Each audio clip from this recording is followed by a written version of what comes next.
Hi and welcome to the Virtual Staff Room. My name's Chris Betcher and I will be your host for this series of podcasts. I thought I'd take a minute just to tell you where the idea for this came from. I've been reading a lot of blogs lately and there's been a lot of talk about the use of different technologies in the classroom. And I just thought, how do you tell teachers about this stuff? Because there's a group of us who already know and who use it regularly in our classrooms, and we're doing interesting things with technology. And there's a much greater group out there who would probably like to know, but don't. And how do we get the message out there? And I was just reading some stuff and having a think about this, and it struck me that just through the associations that you build over the years, I actually know a lot of people who have a lot of great ideas about technology, and we actually do stay in touch via email and message boards and all sorts of different things where we share some of those ideas. And I thought, wouldn't it be great if we could take that experience and that stuff and package it up into almost like a virtual staff room and have those over the lunch table staff room conversations where you get to talk about some really good things and come away from it with ideas that you can then take away and use in the classroom the next day. So I figured, why not set up a podcast?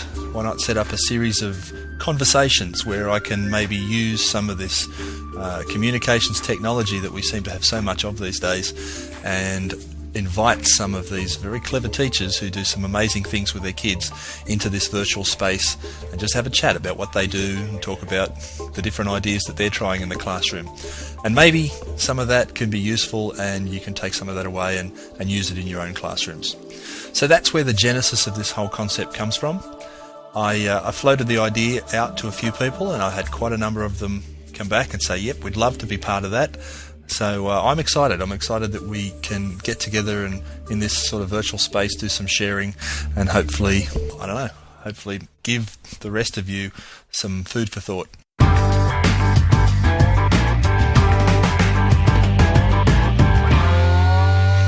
Our first ever guest on Virtual Staff Room is Anne Baird. I first met Anne through an email list, through the Oz Teachers email list, and Anne actually works at Wedderburn K-12 school in Victoria, where she does technology support and works to assist teachers to implement ICTs into their regular classroom teaching. Anne spends a lot of time in classrooms with teachers developing strategies to get higher order thinking skills happening and uses technology to help achieve those goals. So take it away, Anne. Yeah, my work is, I'm actually what's called the Leading Schools Fund Manager, and so I've been employed at the school to work with teachers to sort of manage this project, which is called the Leading Schools Fund Project. We actually called it Classroom 21. And yeah, my work is to work alongside teachers in their classrooms to support them to use ICT and higher order thinking more effectively in their classroom practice, basically. So tell me what you do on a typical day. Well, it varies from day to day. I mean, I try and, as much as possible, be there so that, you know, there's that opportunity for that just-in-time learning. So I have a desk in the staff room where all the other teachers work, and whenever I sort of, you know, hear of an opportunity to sort of jump in and say, well, how about this, or we try this, I'll do that. And so I try and keep a lot of my time fairly flexible so that I can, you know, drop everything and go into a classroom and work with a teacher who's maybe trying to do something with Kahoots or getting the kids to do something online that's not quite working, so I can, you know, go and sort of troubleshoot if necessary. At other times, I schedule time where I can sit down and actually plan with teachers so that a lot of what I try and focus on is when teachers are actually planning units of work, I sort of see my role as sort of asking those questions, well, you know, how are we ensuring that there is some higher order thinking happening here? What other ways can we use ICT to support the learning that's happening with the students? Also, you know, is there an opportunity there to set up something like a blog or a wiki, or, you know, can we use PowerPoint in some way? You know, so I sort of see my role as sort of maybe coming up with suggestions and ideas, and then secondly, trying to make those happen or support the teachers to make those happen, and then hopefully taking a step away. Yeah. Do you know what I mean? Like setting it up, making it happen, and then stepping back. Yep. Yeah. One of the favourite phrases that I've heard a lot over the last little while is, that we should be using technology not just to do old things in new ways, but to actually do new things. What I see is a lot of teachers who would maybe, whereas they used to have, let's say, a paper worksheet, and they'll transfer it into being an online worksheet, or they'll have a presentation that used to be plastic overheads and they'll turn it into a PowerPoint. And all they're really doing is taking what they used to do in a sort of an analogue way and making it digital. And I guess that's a starting point for a lot of people, and it has to be, the obvious starting point. But you sound like you're trying to take it a step beyond that and actually use technology to do things and get kids to think in ways that really wasn't possible with the old ways. Yeah, well, I think one of the things that I see as valuable with being able to use a lot of these Web 2.0 apps, which is sort of the area that the more and more I get into it, the more I'm sort of thinking that's the way to go. So the things like wikis and blogs is that it's this notion of this social networking aspect, and it's supporting that feeling that it's a much more collaborative way of learning. So I guess one of the things that I've tried to do when setting up any of our blogs or our wikis is to try and ensure that all of the kids know that it's part of their responsibility to read each other's and to comment and talk with each other about what they're doing, so that they're not like little standalone silos sort of maybe reflecting on their own personal work, but hopefully what you're trying to encourage them to do is to look at each other's and to share each other's work. And I think that's working to be perfectly honest, I'm not really happy with it yet. I don't think we've set it up well enough, and that's probably, that's in a sense, that's a responsibility that I have as a teacher to think, well, what am I doing? What am I asking? What am I not doing? And what am I not asking that ensures that kids are actually doing that? So I guess that's, in a sense, that's something it's not different to how we've done things before, because we've always tried to have students be cooperative and learn together in a cooperative sense. But maybe it's making it happen more easily in a way. Yeah. Does that make sense? Yeah, it does. Yeah, the technology actually supports that rather than under the old method, I guess, where it's difficult to support that. Yeah, I mean, I'd really like this last term. Most of my focus has been with what we would call in Victoria an early years class, which is a grade 1, 2 and 3. So children in their second, third and fourth year of school. And that was the Mini Beast unit that we've been working on. And then the other area that I've sort of been doing a fair bit of work with is with my year 7 and 8 students, who are what we would call middle year students, who are that older group who are a little less perhaps open, a little more opinionated, a little, less connected with school in a sense. Yep. And so it's very interesting to work with two very different groups of students and use the same types of technologies but find that there's different reactions because of the age group, I suppose. Yeah, that's interesting. I think I might have said to you the other day when I was talking to you, I had a student, a grade 10 student, who turned up to school on the first day of class, and I told we were all setting up blogs and that we were going to use our blogs as a sort of a portfolio to collect our work during the course of the year. And her reaction that she wrote in her first blog post was that she said, I can't believe this. I'm actually going to earn a credit for doing something that I would have done anyway, which is to blog. So she thought it was great because this is her world, and I really got the sense that they felt like this is a real thing. This is what we would do if the teacher wasn't telling us to do it. Exactly, yeah. And I think that I had a conversation with a years 10 student, not a student that I teach, but I spend a lot of my spare time over in our computer area just because I find that's the best place to be when you want to make, keep in touch with the kids. And I was having a very similar conversation with as it turned out, she's a Year 10 student as well, who has a MySpace. And I was talking to her about her MySpace and asked her to show me, because I said, how many, like we're a small country school in the middle of Victoria with lots of our students don't necessarily have computers, let alone have internet access. So their internet access occurs at school. But this particular student does have her own MySpace. And I said, what percentage of kids do you reckon would have a MySpace? And she didn't think, she named off about 5 or 6 of her friends who do and who are her friends on MySpace, but they're local kids. Yep. And then she's also got kids from, all around Australia and the world who are her MySpace friends. But she said, and I said, well, what do you think about us using these sorts of things at school? And she said, well, yeah, that'd be really cool, to do that sort of thing. But for her, it was more a personal thing rather than a learning thing, if you know what I mean.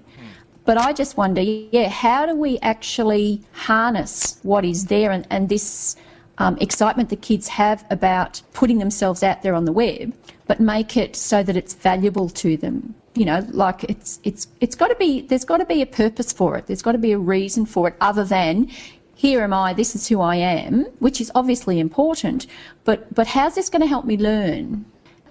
What can we do as teachers to create opportunities and challenges for our students that are going to really, take them that bit further than simply just putting some ideas up on the web? Yeah, and I keep hearing this term, authentic tasks, that you have to do authentic tasks for kids, in other words, it has to be real to them. And what I'm seeing is a lot of these newer technologies are allowing authentic tasks to be for the kids to latch onto these as authentic tasks. There was one thing, I put it in my blog, I really like the work of Tom March. I don't know if you're familiar with Tom March's work. What I like about him is he's doing exactly that. He's really thinking about what is it that the internet and Web 2.0, how can we use it so that it does challenge kids to think further and think about what's actually important in the world. And what I'm planning to do with my Year 7 and 8s when we start tomorrow is to use a really simple little web quest that he's created that actually gets the kids to go online and have a look at some websites that are really, they're pseudo websites in a way. They're not. They're real, and for all intents and purposes they look real, but they're actually, just made up websites. But the challenge is to get the kids to actually see or make judgments about what is real and what is not real on the web. Yeah. And to me that's a way of harnessing what is actually out there and really getting kids to make decisions about, what they read. Yep. And form opinions about what they read. Yeah. And that's what I like what Tom does. Yeah, absolutely.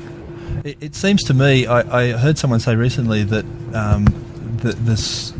the old model of school, the traditional model of school, works on the theory that knowledge is a scarce commodity, that the teachers have the knowledge and the kids don't, and therefore the model of school is set up so that the teacher becomes the one who gives the kids the knowledge.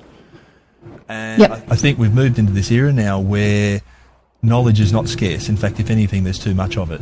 And the real skills now are not in understanding content or knowing facts, because that can be, we're living in the post-Google world where finding a fact is easy. That's not the hard part. Now the hard part is making sense of all that facts and critically evaluating it so that you become an intelligent consumer of information, of knowledge. Yeah. Well, if you go to Tom's site, and it's under a post that he's called an Intro to the Web for Year 5. And so what he's done is he's done exactly that. He's asking kids to actually make critical decisions about what is actually out there on the web. And I think that's one of the key things that we as teachers have to teach our kids, is how do you make sense of all this knowledge? Because you're right, it's gone are the days when, and I don't think we ever were, but gone are the days when, teachers were considered, well, I suppose, many, many, many years ago, teachers were considered the font of all knowledge, and I think, you know, some people still do think that way. I think but there's a lot of people who still think that way, who don't like losing that control of their classroom because it might mean that the kids know more than them. Now, I've never had a problem with that, but I know people who do. No. Exactly. And I would much rather say to a kid, look, I have no idea. Let's see if we can go and find that out. Yep. You know, I'm not sure about that. Let's do some wondering about that and see if we can decide, because to me, that's our responsibility as educators. We've got to teach kids how to not only access that information, but how to critically analyse it, because we are never going to stop this explosion of knowledge that is out there. All we can do is help kids make right decisions about what is out there. Yep. And that's why I really liked that video that you posted on your blog, which was a very simple way. The video was one where a teacher had put together, it looked at old style classrooms and new style classrooms, and then also asked us to consider what are the kids of today living in, what sort of world are they living in. What I really liked about it was that it just forces you to think about the fact that it's not about having knowledge, because we never will, we never can. It's about making the right decisions about that knowledge. No, exactly. And skilling ourselves up. Under the old model of education, it was all about preparing students for the future, and we're now looking at a future where no one can really tell what it's going to be 5 years from now. We're preparing kids to work in industries that don't yet exist, in jobs that don't yet exist, doing things that no one's ever thought of yet. And so the important skill becomes not in training them in specific things, but in teaching kids to learn how to think and to learn how to, evaluate and to learn how to learn. Yeah. I mean, the thing that really has blown me away about, and I would say literally in the last 12 months, it may not even be 12 months, is the fact that knowledge comes to us in so many different ways now. I mean, I have gained so much of my knowledge about Web 2.0 from podcasts. I listen to podcasts when I drive to work and when I come home. Yeah, fantastic concept. Just wonderful, and and that's only just arisen in the last, I mean, I know podcasts have been around before then, but the explosion of it and the awareness of it and the fact that people are now saying, okay, here's another way we can pass knowledge on, pass our thinking on, and then it's the people who say, well, okay, I want to learn something, so I'm going to listen to a podcast rather than read about it. Yep. Or in addition to reading about it. But the thing is, though, that still means that we then have to be able to discriminate against what is worth learning and what is not worth learning. Correct. That's the challenge for us as teachers, and it's the thing that I personally find really hard too. Just as a just personally in my own mind, is I think it's incredibly difficult sometimes to formulate an opinion, because there's so much out there, to sort of decide, well, what do I really think? I can totally relate to that. So, I think, if we're having trouble with that, imagine what our kids are like, and what the bombardment of information that they have every day from not only TV, which was, probably the biggest influence, but now it is so much more. It's the internet. It's what's out there. And I actually think it's a very exciting, if you get in on it, and you accept, okay, this is the way things are. We have no choice. And I basically think that's the way it is. I think it's really exciting. But at the same time, you've got to have this little word of caution in the back of your head and say, okay, don't get carried away with it. Think about it. Think, what are the good things about it? But there's going to be some bad things. But what we need to do is we need to sort of, teach our kids how to deal with those, with everything, the good and the bad.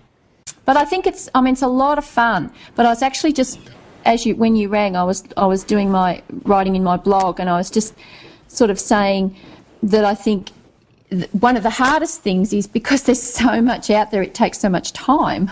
You know what I mean? It's just, you tend to sort of get glued to your computer. My wife would agree with that. Yes. Yeah, which again is really exciting, but we've got to remember, there's an actual real world out there as well. Yep. That we need to remember is there.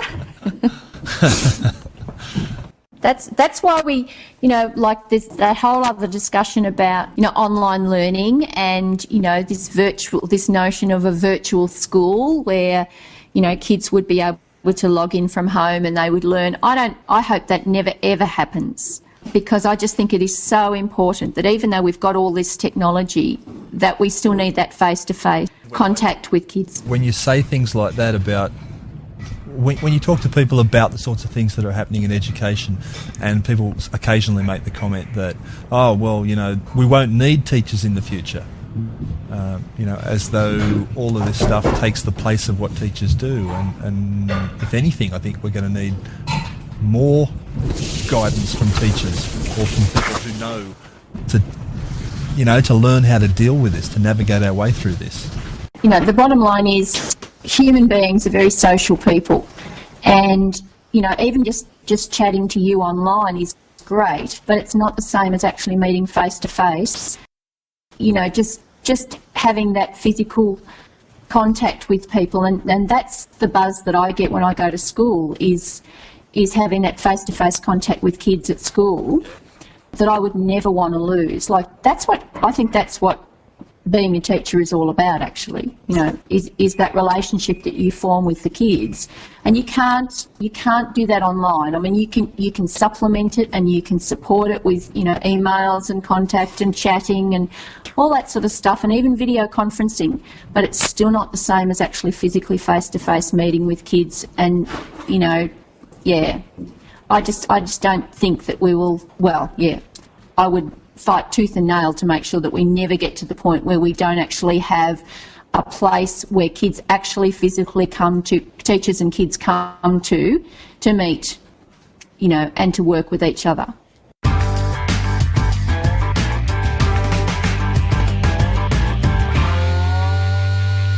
Well, there you have it, the very first episode of Virtual Staff Room. Thanks very much to Anne. There's some great stuff in there, and I hope people get something out of it when they listen to it. I'm sure they will.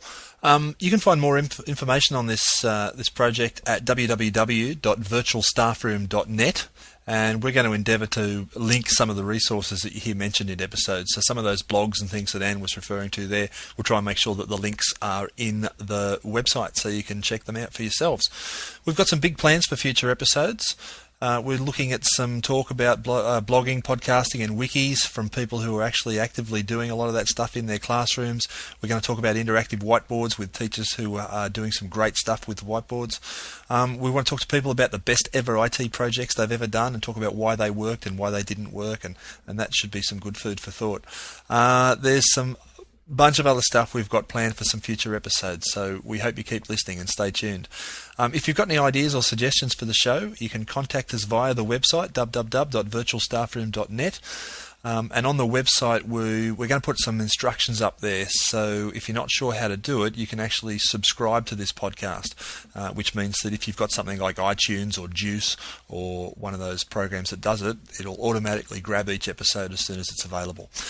We're not really sure how often we're going to do one of these. Hopefully it's going to be every 2 to 3 weeks. That would be nice, but I guess it just depends on the response. So if you've enjoyed it, please send us a comment, send us an email, just let us know. That'd be great, and we'd appreciate it. Thanks again to Anne for being our first ever guest on this program.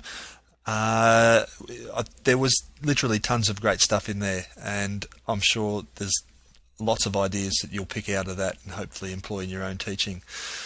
Well, that's about it. Thanks for listening. Appreciate it. My name's Chris Betcher, and you've been listening to Virtual Staff Room.